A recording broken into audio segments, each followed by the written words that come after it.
Bienvenidos a la clase número 2, donde vamos a desarrollar el naturalismo y el geometrismo que se producen durante los períodos paleolítico y neolítico de nuestra historia. Estos conceptos van a ser desarrollados de acuerdo al historiador Arnold Hauser. Desde comienzos de la historia, el hombre ha dejado vestigios de su existencia. Esto se puede ver claramente en la evolución de la industria lítica. Los cambios que ha producido sobre la piedra son una prueba de la aguda observación que ha tenido el hombre primitivo. Podemos ver en estas imágenes el inicio cuando el hombre parte de la industria de bulto. ¿A qué se llamó industria de bulto? A una piedra que era tomada y que a fuerza de devastarla a golpes producía una sola herramienta, una punta de hacha u otro utensilio. Posteriormente lo que se va a ver es que el hombre observa que cuando las piedras caen, estallan, y esas esquirlas que se producen son más filosas y más eficaces a la hora de la caza. Ese es un segundo paso de esta evolución para que después aparezca lo que se llamó la industria de la piedra pulimentada. Hacemos una observación sobre esta evolución, estas piedras, porque de alguna manera son las herramientas con las que el hombre va a tener que sobrevivir y va a tener que cazar a estos grandes animales que se ven en las imágenes. Aquí estamos viendo un bisonte de la cueva de Altamira, en Santillana del Mar, España. ¿Qué se puede observar? Que estos hombres, desde su comienzo, no solo modificaron a la piedra, sino que produjeron imágenes, produjeron un primer sistema de representación visual. ¿Por qué aparecen estos animales? Bueno, habría que pensar en los modos y estas variables en las que el hombre vivía. Piensen que estos hombres eran recolectores, cazadores, que eran nómades, o sea que su economía era una economía depredadora, digamos cazadora, no era una economía de previsión, sino que los hombres se movían, ¿no es cierto? Eran nómades, se movían en hordas, ¿no? En estas mínimas organizaciones detrás de las manadas, y que con estas herramientas que vimos cazaban para subsistir. De eso sacaban sus herramientas, sacaban el cuero y el alimento. ¿Qué es lo que va a marcar el autor Hauser de manera muy notoria? Que este hombre ha necesitado ser muy observador del animal, ha necesitado producir naturalismo. El naturalismo que se ve en la imagen, ¿no es cierto? Esta manera de imitar al animal es muy, muy detallista. Y esto lo ha ayudado, seguramente, a él, a esta especie de chamán, a esta especie de pintor brujo, y a su grupo lo ha ayudado a producir una observación en el momento de la caza. Quiere decir que cuando pintaban, que cuando dibujaban, se producía una especie de magia. Y esto se puede ver primero porque aparecen flechas, aparecen elementos atravesando los cueros blandos de los animales. Aparece, digamos, esta acción de cazar. Cazar la imagen era prepararse para la vida. Quiere decir que la magia está asociada al naturalismo, está asociada a esta imagen, y esto está asociado a una necesidad de supervivencia. Muy bien, ¿qué otros datos encontramos para decir que este arte es un arte asociado a la supervivencia? Bueno, no hay una intención decorativa, no se ve una intención lúdica, simplemente los animales se superponen unos a otros, como si en distintos momentos hubieran tenido necesidad de producir este acto mágico. Quiere decir que era una intención puramente de caza. En esta imagen estamos viendo el único hombre encontrado hasta ahora en la cueva de Lascaux, en Francia, que está muerto frente a un bisonte. Este bisonte también tiene sus vísceras colgando, ha sido herido en el momento de caza. ¿Qué se observa aquí? Que la observación está puesta sobre el animal, aquello que hace que el hombre pueda subsistir, no sobre sí mismo. Quiere decir que este hombre no ha tenido un proceso de individuación como el que se va a observar después. Se ve el hombre como en una especie de dibujo de un niño, ¿no? Un monigote, con las herramientas también a su costado.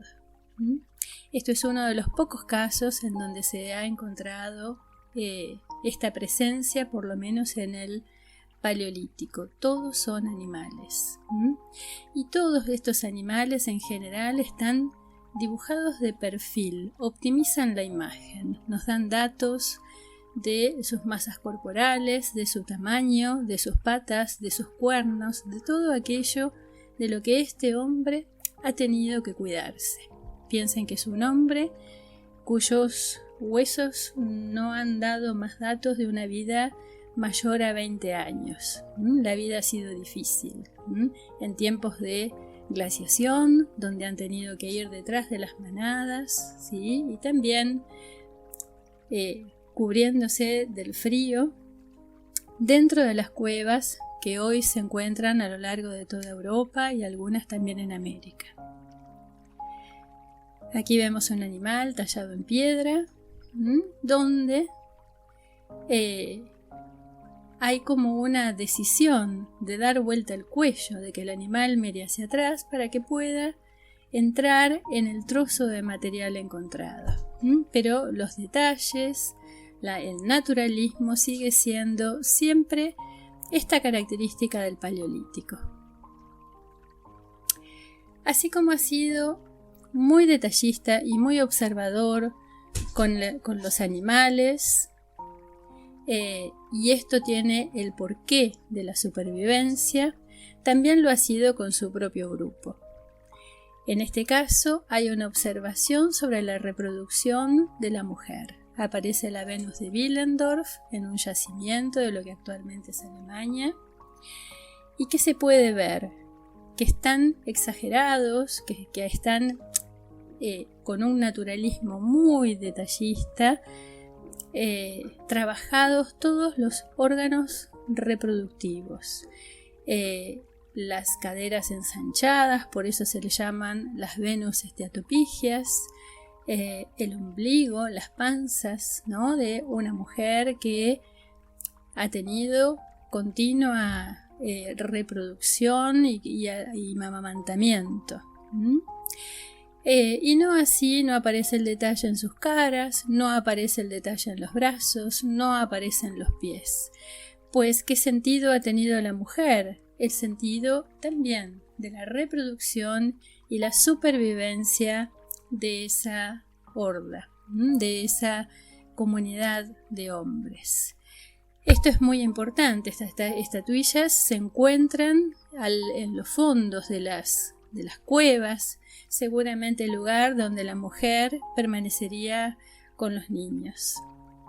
En este caso, la Venus de Loselle, otra cueva de Francia importante, tiene las mismas características: las caderas ensanchadas, los senos grandes, y poco detalle en el resto del cuerpo, poco detalle en su cabeza, en sus manos. En este caso tiene un cuerno que es motivo de mucho debate de historiadores. ¿Qué representa ese cuerno? Tal vez este hombre ha tenido también una imitación, así como imita las formas naturales, realistas, ha imitado sonidos. ha sido observador con otras cosas de la naturaleza, pero esos son vestigios más difíciles de investigar. En este caso estamos viendo otra Venus entre tantas que se pueden encontrar. ¿Cuál es la diferencia? Aparece una geometrización, no es tan naturalista, no hay un detalle tan imitativo como las anteriores. Si se observa, esta Venus se encuadra en un rombo. Quiere decir que en el final del Paleolítico superior, otros historiadores van a hablar de un Mesolítico, va a comenzar a haber un periodo de transición donde va a comenzar una imagen geométrica, una imagen que va a ir abandonando la imitación hacia líneas más abstractas. Lo mismo va a aparecer en el detalle del pelo de esta Venus, donde se nota una geometrización en esta especie de trenzas. Esto es un dato, digamos, que va a cerrar el Paleolítico superior. Uno podría decir que siempre que nos refiramos al Paleolítico vamos a estar hablando del naturalismo, de la magia, de la necesidad o del sentido del arte relacionado con la supervivencia. Hasta ahora estuvimos hablando de Europa. Podríamos observar el Paleolítico también en la zona nuestra. Vamos a venir a Argentina, en la zona de Río Pinturas, esta zona enclavada en la cordillera, en el norte de esta provincia, con una geografía muy distinta a la que habíamos citado en Europa. Por supuesto, lejos de la glaciación. Vemos aquí una Patagonia, arriba el viento patagónico y la zona desértica, pero abajo, en esta quebradura de la tierra, el río Pinturas que genera un microclima, una zona verde y una zona que ha podido tener y dar alimento a muchos animales y a una comunidad importante. Vemos que sobre un lateral se ha asentado la vida de esta comunidad y sobre el otro lateral del río unas zonas, digamos, donde han servido de enterramiento. Algunas costumbres, como el ser recolectores y cazadores, van a ser comunes a Europa. Sin embargo, los animales van a ser mucho más benévolos. Y la misma comunidad no va a ser nómade, va a estar asentada en ese lugar, lo que da por consecuencia variaciones en la imagen. Estos aleros de enormes piedras de 4 metros van a estar llenos de la presencia de esta gente. Estas manos, uno puede ver desde estos zócalos muy bajitos, con manos muy pequeñas de niños, hasta esta zona alta de la piedra, donde vemos las manos de adultos. Se puede ver que han pulverizado y que han dejado estas huellas. Uno se pregunta, bueno, ¿dónde está este sentido mágico similar al que se da en Europa? Bueno, vemos aquí la mano, ¿no?, pulverizada, que está aprendiendo al guanaco, que lo está tomando. Hay un sentido mágico similar, ¿no es cierto? Lo que se hace en la pintura va a acontecer en la realidad, pero en esta costumbre mucho menos peligrosa, en esta cultura más benévola, si se quiere. El arte va a tener un sentido también de supervivencia, y no decorativo o de gozo o digamos con otro fin que se pudo haber producido. Simplemente es esto, la presencia de una acción mágica, una superpuesta a la otra. Y aquí vemos animales amarillentos de una data muy muy antigua a otros, ¿no? Estos animales pintados en negro, que datan aproximadamente de 11.000 años antes de Cristo. El Paleolítico en nuestra Tierra va a tener una oscilación igual a la europea, de cierto naturalismo hacia el esquematismo. Y este esquematismo va a estar hablando de una entrada a un mundo superior, a un pensamiento superior, abstracto, con una conciencia dual, ¿sí? Como hablábamos en Europa, ¿no? Por un lado, una observación imitativa hacia lo natural, que se da con esta mirada hacia la naturaleza, y por el otro lado, esta apertura hacia lo abstracto, que va a ser ocasionada por esta conciencia del animismo, ¿no? Por esta conciencia de las fuerzas superiores que rigen la vida del hombre. Tenemos similitudes, aunque uno siempre que aborda una cultura del Paleolítico, Neolítico, siempre tiene que observar estas variables, ¿sí? Pueden haber diferencias en algunos modos económicos o en geografías o en otros datos, y eso enseguida se va a ver en la imagen. Volvemos a Europa y encontramos un animal que va a tener datos de geometrismo. ¿Qué significa esta aparición del geometrismo?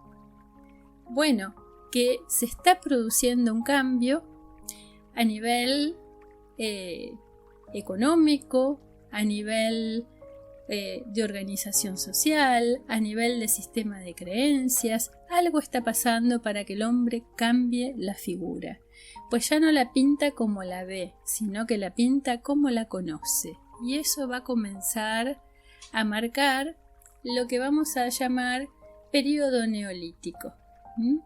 Así como el Paleolítico podría decirse que comienza ya por los 30.000 años antes de Cristo, el Neolítico se podría situar más o menos hacia el 10.000, 8.000, depende de la zona, antes de Cristo.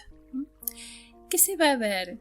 Se va a ver en principio una geometrización y por el otro lado la presencia del hombre en acciones comunitarias o en acciones de cosecha, ¿no es cierto?, de caza, pero caza colectiva.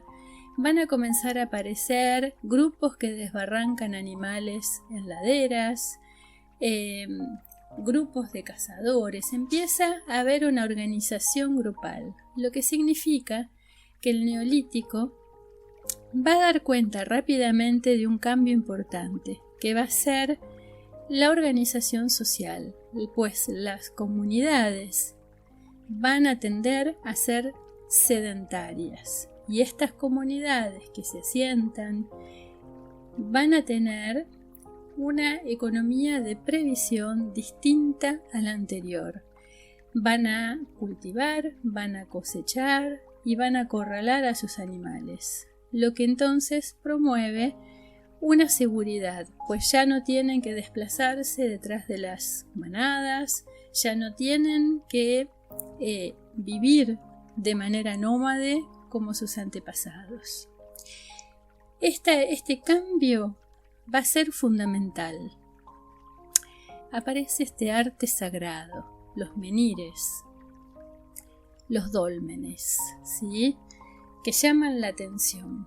¿Qué es lo que observamos acá? Que este arte abandona todo vestigio imitativo, se vuelve geométrico, se vuelve abstracto, por momentos se vuelve monumental. Va a tener distintas formas, va a recorrer estos monumentos megalíticos, recorren las zonas costeras de Europa o tienen estas formas circulares.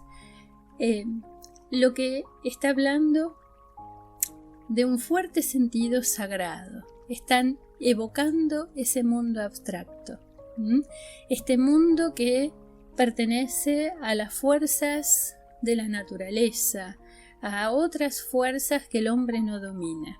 Por eso va a comenzar, digamos, todo este periodo pues ligado a lo que es el animismo, ¿no? El comienzo de este culto relacionado con esta noción del ánima, ¿no es cierto?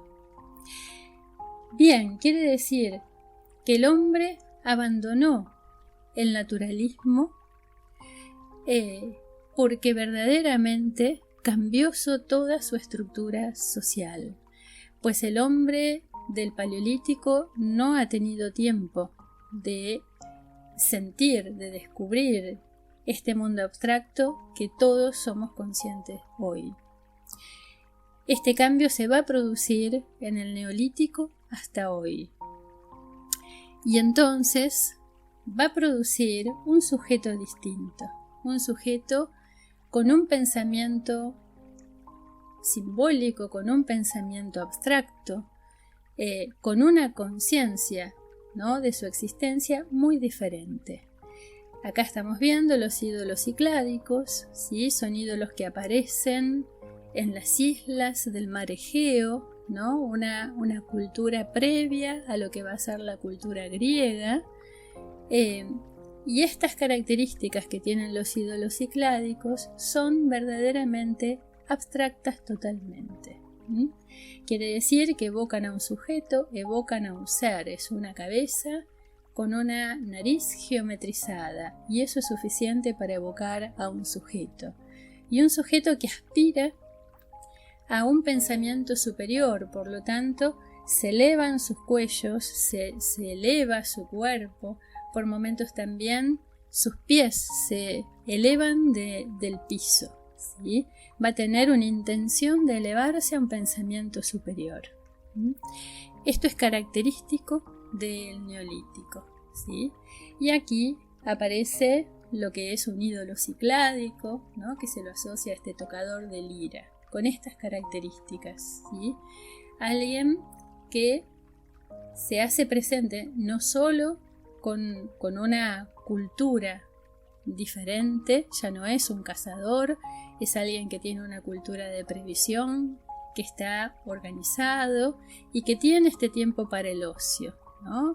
El tocador de lira está con su cabeza elevada hacia el cielo, está elevado por la música y sus pies se elevan del piso también.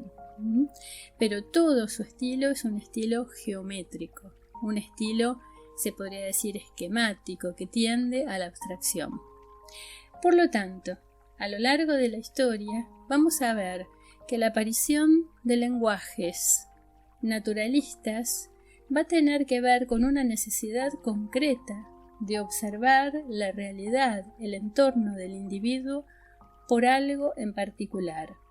Mientras que cada vez que el individuo recurra a lenguajes que son puramente abstractos, tiene que ver por una necesidad de evocar esta otra parte nuestra, que es este mundo que está ligado al alma, que está elevado a un pensamiento superior, y que son, tanto uno como el otro, son pensamientos y necesidades absolutamente coherentes al hombre. La historia, a partir de estos dos periodos, va a oscilar continuamente entre el naturalismo y la abstracción. No hay una evolución, ni hay algo que diga que está bien o mal este tipo de lenguajes. Simplemente son necesarios a la cultura. Con esto cerramos esta primera observación que se puede hacer sobre estas remotas culturas. Es una mirada dada por el autor, por Hauser, tan válida como otras que pueden completarla. Muchas gracias.